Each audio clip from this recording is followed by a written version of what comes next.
Bonjour Jean-Michel Blanquer. Bonjour, Nous allons revenir sur le séparatisme, mais d'abord un mot tout de même sur le Covid. Décider de diminuer de moitié la présence des étudiants dans les facultés, mais laisser les lycées, dont certains ont jusqu'à parfois 2000 élèves, avec des taux de remplissage à 100%, quelle est la logique ? La logique, c'est qu'on constate des choses très différentes à l'université et au lycée. À l'université, la vie étudiante en particulier, c'est-à-dire les fêtes qu'ils peuvent faire, l'activité sociale qu'ils ont en dehors de l'université. Ça se fait pas dans les amphis. A conduit dans l'amphi, mais surtout dans la vie courante. Parce que vous savez, on considère toujours ce qui se passe dans les établissements, mais le plus important, c'est en fait ce qui se passe en dehors des établissements. Et il se trouve que voilà, la vie étudiante, et c'était vrai d'ailleurs dès cet été, a été plus contaminante, à un âge en plus où on se contamine davantage. Il n'y a pas de cluster dans les lycées ? Ça dépend de ce qu'on appelle un cluster. Vous savez, c'est une question de définition. Dans l'éducation nationale, un cluster, c'est quand il y a 3 personnes malades. 3 personnes, pas malades, pardon, qui sont testées positifs. Donc ça signifie qu'on a 15 structures fermées aujourd'hui, mais c'est 15 sur 60 000. Donc ça reste un chiffre très, très raisonnable. Est-ce que la question de baisser le nombre d'élèves dans les lycées, à un moment donné, était évoquée, ou le sera-t-elle à partir d'un certain seuil ? Ou est-ce que vous l'excluez de fait en disant, c'est un choix que l'on fait, en disant on privilégie l'enseignement en présentiel dans les lycées, où on pourrait parler aussi des collèges. Je ne parle même pas du primaire. Toutes les hypothèses sont prévues. Depuis le mois de juillet, on a un protocole sanitaire qui a 3 éventualités. Là, on est depuis le début de l'année dans l'éventualité 1. C'est ce qui nous a permis d'avoir tous les élèves en classe et d'avoir tous les enfants de France à l'école quand même, ce qui est une chose dont on doit être heureux, je crois. Mais on a aussi une hypothèse 2 qui conduit à faire ce que l'université a fait, c'est-à-dire avoir un élève sur 2 présent, un peu ce que nous avons connu au mois de juin dernier. Donc, c'est quand cette l'hypothèse 2, c'est à partir de quel seuil ? Après, c'est des choses qui sont vues avec les autorités sanitaires. Pour l'instant, c'est pas du tout une hypothèse privilégiée, puisque pour les raisons que je vous ai dites avant, c'est-à-dire il y a en fait peu de clusters dans les établissements scolaires aujourd'hui. Le gouvernement encourage... Je voudrais dire que ces derniers jours, on a beaucoup dit il y a des clusters dans les établissements scolaires et les universités, parce qu'on a aggloméré les deux choses. Donc ça n'a en fait pas grand sens. Il faut vraiment distinguer le cas des universités et le cas des établissements scolaires. Le gouvernement encourage, et on l'a vu encore dans le journal de 7h30, les entreprises à privilégier le télétravail. Là aussi, on se dit, ce qui vaut pour les entreprises, ça ne vaut pas pour les profs ? Si, justement, nous avons tout un travail qui est fait pour qu'il y ait du télétravail des professeurs. On l'a beaucoup vu pendant le confinement. On a pu noter certaines imperfections, mais on a pu noter aussi quand même à la fois une belle mobilisation et finalement une France qui a su faire plutôt bien, surtout si on compare à d'autres pays, l'enseignement à distance pour les élèves. Et là, nous avons des sessions de formation en permanence. Vous avez plus de 100 000 professeurs qui ont été formés par notre institution qui s'appelle Canopé. Oui, mais là, pour l'instant, ils vont en cours, les profs. Oui, ils vont en cours, parce que c'est quand même mieux l'enseignement en présence que l'enseignement à distance. Et d'ailleurs, je crois que c'est ce que tout le monde, tous les Français, et a fortiori les professeurs et les élèves, ont ressenti pour la rentrée, c'est-à-dire le plaisir d'être là, le plaisir d'être le bonheur tout simplement de l'école. Vous savez, l'école, je l'ai dit au moment de la rentrée, c'est pas une variable d'ajustement, c'est pas la chose qu'on fait sauter dès qu'il y a un premier problème. C'est fondamental, l'école. Et la France peut être plutôt heureuse d'avoir une école qui fonctionne bien, alors que dans d'autres pays, c'est assez chaotique, parce que justement, on n'a pas pu faire la rentrée scolaire. Même exemple, les salles de sport, les piscines sont fermées, mais on continue à faire du sport dans les établissements scolaires. Je sais que vous avez fait une conférence de presse avec la ministre des Sports, vous insistez beaucoup là-dessus. C'est pas un 2 poids 2 mesures, c'est ça que j'essaie de comprendre. Non, c'est pas 2 poids 2 mesures. Là, en plus, c'est 2 sujets que je vois ensemble, puisque je suis ministre des Sports avec Roxana Maracineanu, on regarde ça tous les jours. On a évidemment une situation différente quand on parle des adultes et quand on parle des enfants. Et c'est une des choses positives dans cette situation négative, on le sait tous, c'est que les enfants, et a fortiori quand ils sont les plus jeunes, sont peu, voire pas contaminants entre eux et ne contaminent pas les adultes. Et en plus, ont peu de symptômes.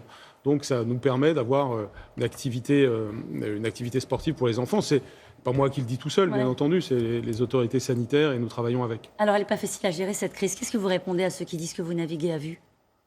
Alors ça dépend ce qu'on met derrière cette expression. Il est évident qu'on navigue en situation d'incertitude, c'est vrai de tout le monde, les scientifiques comme les politiques dans le monde entier. Donc il faut avoir l'humilité de dire ça, que bien entendu, au fur et à mesure, on voit des réalités et on apprend, c'est vrai de chacun d'ailleurs. Par contre, je pense que dans l'expression naviguer à vue, il peut y avoir l'expression qu'on ne saurait rien de ce que nous faisons. Non, tout est fait à partir de tous les éléments que nous pouvons connaître. Nous nous enrichissons de ce que nous avons connu dans ces derniers mois. Et puis surtout, nous enrichissons des études scientifiques qui existent. Donc c'est ce qui nous permet quand même, par exemple s'agissant du système scolaire, d'avancer, je crois, depuis la rentrée scolaire d'une manière qui est satisfaisante. On parle de l'école obligatoire dès 3 ans et non plus l'enseignement. C'est une nuance qui a son importance et ça a été présenté par le président de la République la semaine dernière dans son discours sur les séparatismes. Comment on fait appliquer cette mesure? Donc l'idée, évidemment, c'est de limiter l'enseignement à domicile, dont vous considérez qu'il serait moyen de développer un islam radical auprès des enfants. Est-ce que dire c'est obligatoire, ça suffira? Non, il y a tout un travail qui va avec, bien sûr. Donc, déjà, il y a 2 ans, nous avions l'instruction obligatoire, c'est-à-dire que nous avions dit l'école maternelle est fondamentale pour tous. Il restait une possibilité d'instruction à domicile. Désormais, nous disons école obligatoire pour tous dès l'école maternelle. Et là, ça signifie aussi, bon, d'abord, c'est une obligation juridique, avec toutes les conséquences si vous ne la suivez pas en tant que parent. Lesquelles? Vous savez, il y a des sanctions qui sont prévues quand vous n'envoyez pas votre enfant à l'école. Ces sanctions, c'est même des natures pénales si à la fin vous ne le faites pas. J'ai d'ailleurs parfois été amené pour des enfants de plus de 3 ans, enfin même de plus de 6 ans, d'enjoindre les parents d'inscrire des enfants à l'école quand ils ne le faisaient pas. Simplement, le phénomène a pris de l'ampleur. Et donc, si on veut lutter contre le radicalisme islamiste ou certains phénomènes sectaires, eh bien, il fallait le faire. C'est une question de droit de l'enfant, d'une certaine façon. Il faut protéger les enfants contre l'endoctrinement. Certaines familles qui ont opté pour l'école à la maison considèrent que c'est une atteinte à la liberté d'instruction. Ils citent l'article 26 de la Déclaration des droits de l'homme et du citoyen. Les parents ont par priorité le droit de choisir le genre d'éducation à donner à leurs enfants. Oui, mais le genre d'éducation ne couvre pas un spectre infini. Il y a encore la possibilité de choisir l'école publique, l'école sous contrat ou même l'école hors contrat. Simplement, ce qui ne sera plus possible, sauf raisons particulières, par exemple les raisons de santé ou un enfant sportif de haut niveau, il y a des exceptions qui seront prévues, bien sûr. Donc, sauf exception prévue par la loi, eh bien, on devra envoyer son enfant à l'école. Vous savez, ça se résume en une phrase, l'école, c'est bon pour les enfants. Ouais. Finalement, c'est finalement assez simple. L'apprentissage de l'arabe. On se souvient que Najat Vallaud-Belkacem avait défendu cette mesure-là. À l'époque, ça avait soulevé une bronca. À partir de quel âge pourra-t-on apprendre l'arabe? Est-ce que ça pourra être une première langue? Alors, ce sera possible. À l'école primaire, très souvent, la première langue, c'est l'anglais, il faut bien le dire. Ensuite, c'est l'allemand. Ça pourrait être l'arabe? Ça pourrait, mais en tout cas, le vrai développement de l'enseignement de l'arabe se passera notamment dans des structures périscolaires que je qualifierais de républicaines, c'est-à-dire qui seront sous notre contrôle de façon à ce qu'on soit sûr de la compétence linguistique, 2, du respect des valeurs de la République. Et puis, donc, c'est notamment dans le périscolaire à l'école primaire, et puis dans l'enseignement secondaire.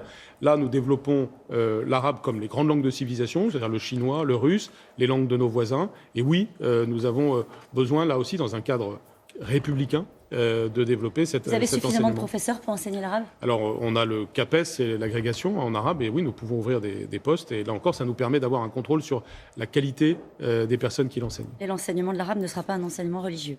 Bien sûr, on doit déconnecter l'enjeu de la langue de l'enjeu religieux. C'est tout ce que nous faisons en ce moment. Vous voyez, c'est d'éviter que les enfants soient envoyés dans l'école coranique du coin. C'est d'éviter qu'ils soient embrigadés dès l'âge de 3 ans dans des structures extrémistes. Et donc, tout ceci, nous le faisons, encore une fois, dans un esprit de consolidation de la République. Nous avons aussi à l'esprit nos compatriotes républicains de confession musulmane que nous protégeons de cette façon contre le radicalisme. Et puis l'ensemble de notre pays qui a besoin que nous ayons tout simplement une vision d'une République forte qui ne se laisse pas faire par l'extrémisme.